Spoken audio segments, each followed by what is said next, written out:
આવકી અદાલતમાં cricket star Virat Kohli પર આરોપ છે કે તેઓ કાળા જાદુ પર વિશ્વાસ કરે છે. વિરાટ, શું એ સાચું છે કે ક્રિકેટના મેદાનમાં કાંડામાં કાળો દોરો બાંધેલો હોય છે દુશ્મનો પર કાળો જાદુ કરવા માટે? નહીં સર, હું વિશ્વાસ નથી કરતો સુપરસ્ટિશનમાં. કાળું રિસ્ટબેન્ડ એટલે પહેરું છું કેમ કે શરૂઆતથી જ પહેરતો આવ્યો છું, અને વન ડે જે ડ્રેસ છે બ્લુ, એની સાથે તમે વ્હાઇટ નથી પહેરી શકતા કેમ કે વ્હાઇટ બોલ યુઝ થાય છે. ટેસ્ટ મેચીસમાં ડિફરન્ટ છે, રેડ બોલ હોય છે, તો વ્હાઇટ બેન્ડ યુઝ કરું છું. પણ એટલું સુપરસ્ટિશન છું નહીં હું. પહેલાં હતો ઘણો, એનાથી પણ એને પણ ઘણું પ્રેશર આવે છે કારણ કે એક જોડી ગ્લોવ્સ, એનાથી તમે રમતા જાઓ છો. અને જ્યારે ખરાબ થઈ જાય છે તો પછી વિચાર આવે છે કે માણસને કે હવે તો આ રન નહીં બનશે. તો હું સુપરસ્ટિશન બિલીવ કરતો હતો પહેલાં, પણ હવે નથી કરતો સર, કેમ કે પહેલા એવું થતું હતું કે તમે એક દિવસ પહેલા નેટ પ્રેક્ટિસ નહોતા કરતા જ્યારે કોઈ મોટી મેચ હોય એના પહેલા? હા, ક્યારેક ક્યારેક એવું થતું હતું કે નહોતો કરતો. પણ જ્યારે તમે રમવા લાગો છો વધારે, તો એના પછી માત્ર એ દિવસે તમે કેવું ફીલ કરો છો એના પર ડિપેન્ડ કરે છે. મતલબ મેચ પહેલાં તમારું મન કેવું છે. નેટ્સ બેટિંગ કરવાનું ક્યારેક મન નથી કરતું, ક્યારેક મન કરે છે થોડી. તો થ્રો ડાઉન કરી લીધા પછી બસ એના કોન્ફિડન્સ ફીલ કરે છે માણસ. પહેલાં હું આવું વિચારતો હતો, પણ હવે બધી વસ્તુ નથી વિચારતો. ક્યારેક એવું થયું કે તમે જે આ બધા સુપરસ્ટિશન છે ગિવ અપ કરી દીધા અને પછી પરફોર્મન્સ સારું થયું, એવો હા, કોઈ એકચ્યુઅલી બનાવ? ઇંગ્લેન્ડમાં થયું આવું મારી સાથે. જે વેસ્ટ ઇન્ડિઝ ટેસ્ટ સિરીઝની તમે વાત કરી, એના પછી મારો માઇન્ડસેટ ઘણો એટલે સારું નહોતું. મારું માઇન્ડસેટ ઘણું લો ફીલ કરી રહ્યો હતો, અને જ્યારે હું ઇન્ડિયા આવ્યો તો મને બેક ઇન્જરી પણ થઈ ગઈ. તો હું બેંગ્લોરમાં હતો 15 દિવસ. ત્યાં રોજ એકલો ટ્રેનિંગ કરી રહ્યો હતો, અને એટલે કોઈ એક્ટિવિટી ન હતી થઈ રહી કેમ કે બેકનો પ્રોબ્લેમ હતો. એના પછી જ્યારે હું ફિટ થયો તો હું સિલેક્શનમાં ગયો બીજી વાર. તો મારા માટે ખૂબ ઇમ્પોર્ટન્ટ હતું એ સિરીઝ, કેમ કે એક ખરાબ સિરીઝ પછી હું ઇમ્પોર્ટન્ટ હોય છે કમબેક કરવું.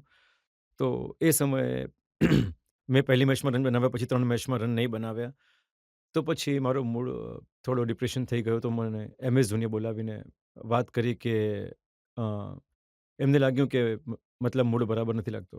તો એમણે પૂછ્યું કે શું પ્રોબ્લેમ છે? તો મેં કહ્યું કે સર, આમાં મારું માઇન્ડસેટ છે. તો એમણે કહ્યું કે કોઈ વસ્તુમાં વિચાર નહીં કર, બસ માત્ર જઈને રમ. તો એ દિવસે હું જે મારી લાસ્ટ મેચ હતી કાર્ડિફમાં, વન ડે મેચ, ત્યાં હું નવું રિસ્ટ બેન્ડ, નવા ગ્લવ્સ, નવા પેડ, બધું જ, મતલબ નવી બેટ, એકવાર પણ નહીં રમ્યો હતો, અને એમાં મેં સેન્ચુરી બનાવી મેચ. તો એના પછી મેં બિલકુલ વિચારવાનું બંધ કરી દીધું કે આ બધી વસ્તુથી કોઈ ફરક નથી પડતો. તો આ એક દિવસ એવો હતો કે જ્યાં જેટલા સુપરસ્ટિશન હતા એ એકદમ છૂટી ગયા આ બિલકુલ, એક બિલકુલ, એક્સપિરિયન્સથી. બિલકુલ.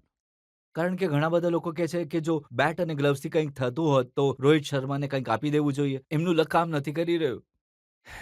નહીં સર, જેમ મેં કહ્યું કે સુપરસ્ટિશનમાં હું તો બિલીવ નથી કરતો, અને આ બધી વસ્તુઓથી એટલો ફરક નથી પડતો. પણ સચિન તેંડુલકર, મેં સાંભળ્યું કે પહેલા જમણો પેડ બાંધે છે હંમેશા, એ એમની રીત હોય છે? હા, સાંભળ્યું છે સર મેં પણ મેં નોટિસ નથી કર્યું કે એટલે એ કયું પેડ પહેલાં બાંધે છે. પણ એ એક આદત છે, એ સુપરસ્ટિશન હું નહીં કહું. એ એક આદત બની જાય છે કે અ, તમે શરૂઆતથી જ એ રીતે પેડઅપ કરો છો, તો એમ જ એક હેબિટ થઈ જાય છે. તમે ટેસ્ટ મેચ વધારે રમવાનું પસંદ કરો છો કે પછી T20 મેચ? હું પર્સનલી ટેસ્ટ મેચ વધારે પસંદ કરું છું, પણ તમને લોકોને જોવામાં કદાચ T20 વધારે મજા આવે છે. આ તો હું ગેરંટીની સાથે કહી શકું છું. પણ એઝ અ ક્રિકેટર પર્સનલી જે સેટિસ્ફેક્શન ટેસ્ટ મેચીસમાં પરફોર્મન્સ આપવામાં આવે છે, એ T20માં કે વન ડેમાં મેચીસમાં નથી. એમણે આ આખો સવાલ નહીં પૂછ્યો. એમણે પૂછ્યું કે T20 રમવામાં મજા આવે છે, ટેસ્ટ મેચ રમવામાં મજા આવે છે કે એડ શૂટ કરવામાં વધારે મજા આવે છે?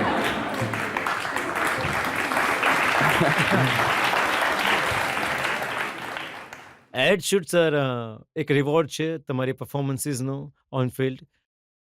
તો એ હું એઝ અ, જેમ કહે છે ને કે મતલબ એક જોબ છે જે તમારે કરવાની જ છે. કોઈ ઓપ્શન્સ નથી. તો એક રિવોર્ડ છે, એવું હું એમાં વધારે કંઈ કમાણીનો રસ્તો છે. હા સર, કહી શકો છો તમે. કહી શકો છો સર, કહી ઘણા શકો. બધા લોકો કહે છે કે જ્યારે વધારે એડવર્ટાઇઝમેન્ટમાં ધ્યાન આપવા લાગો છો તો એની અસર પરફોર્મન્સ પર પડે છે અને તમે ધોની અને સચિન પછી તમારી પાસે સૌથી વધારે એડ છે. સર, આ અગેન એક ઇન્ડિવિજ્યુઅલ પર ડિપેન્ડ કરે છે કે તમે કઈ રીતે ટાઈમ ડિવાઈડ કરો છો. જો મારી એક ઇવેન્ટ છે એટલી મહત્ત્વની નથી, અને મારી પ્રાયોરિટી છે કે હું ટ્રેનિંગ કરું, તો એ ઓબ્વિયસલી એ ઇવેન્ટ કેન્સલ કરીને ટ્રેન કરીશ. આ બધા બહાના શોધવામાં આવે છે જ્યારે તમારા 3-4 એડ આવી ગયા અને આગળની સિરીઝમાં પરફોર્મન્સ નહીં થયું તો સૌથી પહેલું આ રીઝન હોય છે કે ભાઈ એડ વધારે થઈ ગઈ છે. પણ એડ તમને મળે છે ક્રિકેટ પરફોર્મન્સથી, જે રિયલાઇઝ કરવું ઘણી જરૂરી છે અને હું એ વાતને જરૂર માનું છું કે ટાઈમ જાય છે પણ મારી ફર્સ્ટ પ્રાયોરિટી ઓલવેઝ ક્રિકેટ છે.